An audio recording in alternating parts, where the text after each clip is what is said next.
మహాభారతం గురించి మనందరికీ తెలుసు. అదొక వీరుల కావ్యం, గొప్ప గొప్ప యుద్ధాల చరిత్ర. కాని ఆ మహావీరులందర్నీ మించిన ఒకే ఒక్క యోధుడున్నాడని ఎప్పుడైనా విన్నారా? ఆయన కథ ఎవరికీ తెలియనొక రహస్యం. అసలాయన పేరెందుకు చరిత్రలో మరుగున పడిపోయిందో పదండి తెలుసుకుందాం.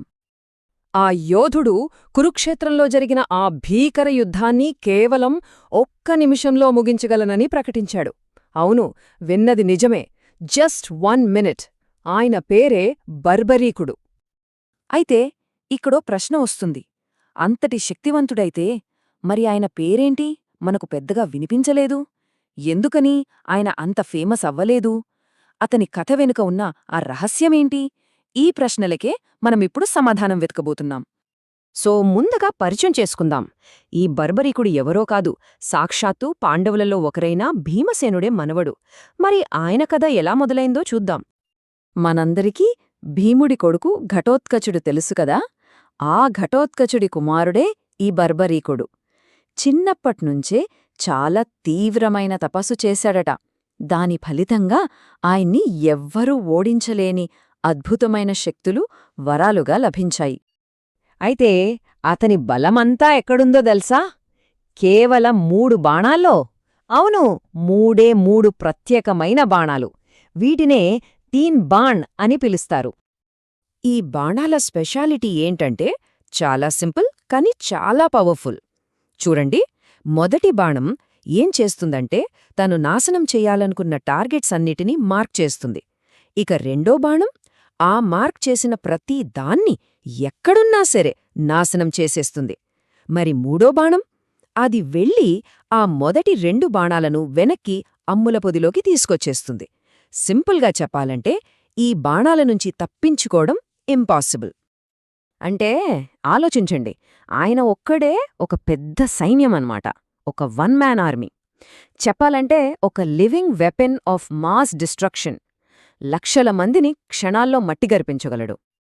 ఇంత పవర్ఫుల్ వెపన్ని కంట్రోల్ చేసే స్విచ్ ఒకటుంది. అదేంటో తెలుసా?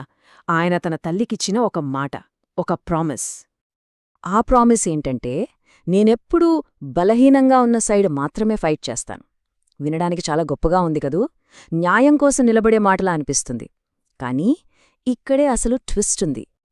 అదే అపరిమితమైన శక్తి ఒక గొప్ప ఆశయంతో కలిస్తే ఏమవుతుంది?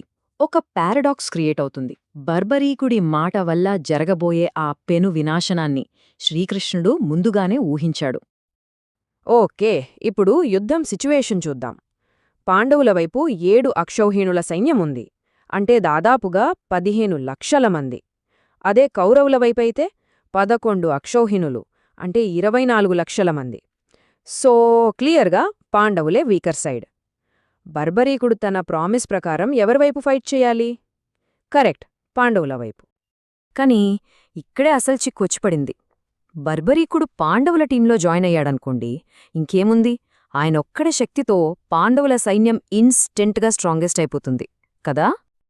సో ఇప్పుడు పాండవులు స్ట్రాంగ్, కౌరవులు వీక్. మరి అతని ప్రామిస్ ఏం చెప్తోంది? ఎప్పుడూ వీకర్ సైడ్ ఉండాలి.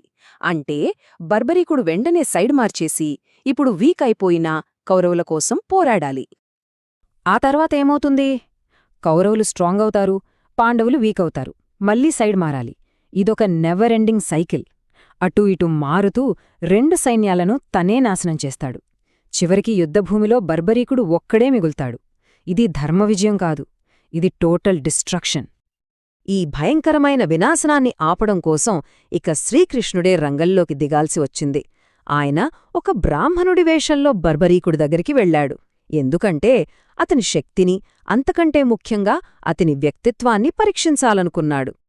బ్రాహ్మణుడి వేషంలో ఉన్న కృష్ణుడు, నీ శక్తి ఏంటి బాబూ అని అడిగినట్టు అడిగితే బర్బరీకుడు చాలా కాన్ఫిడెంట్గా చెప్తాడు, ఇదేం గొప్ప కాదు స్వామీ, ఇది నిజం. కన్ను మూసి తెరిచేలోపు ఈ యుద్ధాన్ని ముగించేస్తాను అని. సరే, మాటలు కాదు, చేతులు చూద్దాం అనుకున్నాడు కృష్ణుడు. దగ్గర్లో ఉన్న ఒక రావి చెట్టును చూపించి, ఈ చెట్టుమీద ఉన్న ప్రతి ఆకుని ఒకే బాణంతో కొట్టి చూపించు అని ఒక ఛాలెంజ్ విసిరాడు. బర్బరీకుడు సరే అని బాణం వదిలాడు. అదే టైంలో కృష్ణుడు తెలివిగా ఒక ఆకును తన కాలి కింద దాచాడు. కాని ఏం లాభం? ఆ బాణం చెట్టుమీద ఉన్న ప్రతి ఆకుని మార్చేసి చివరికి వచ్చి కృష్ణుడి కాలి చుట్టూ తిరగడం మొదలుపెట్టింది. అప్పుడర్థమైంది కృష్ణుడికి, ఈ బాణాల నుంచి ఏదీ తప్పించుకోలేదని.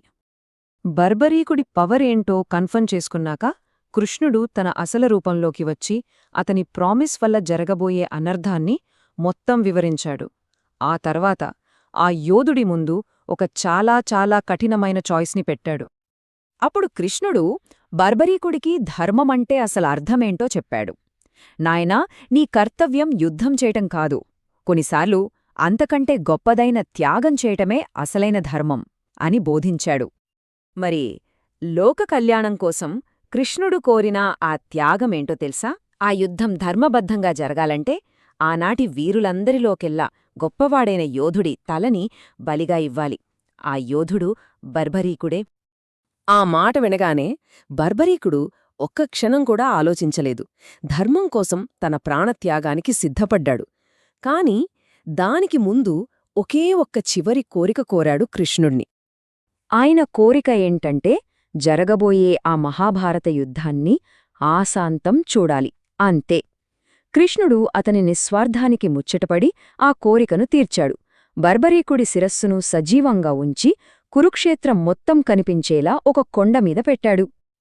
ఇక యుద్ధం ముగిసింది. పాండవులు గెలిచారు.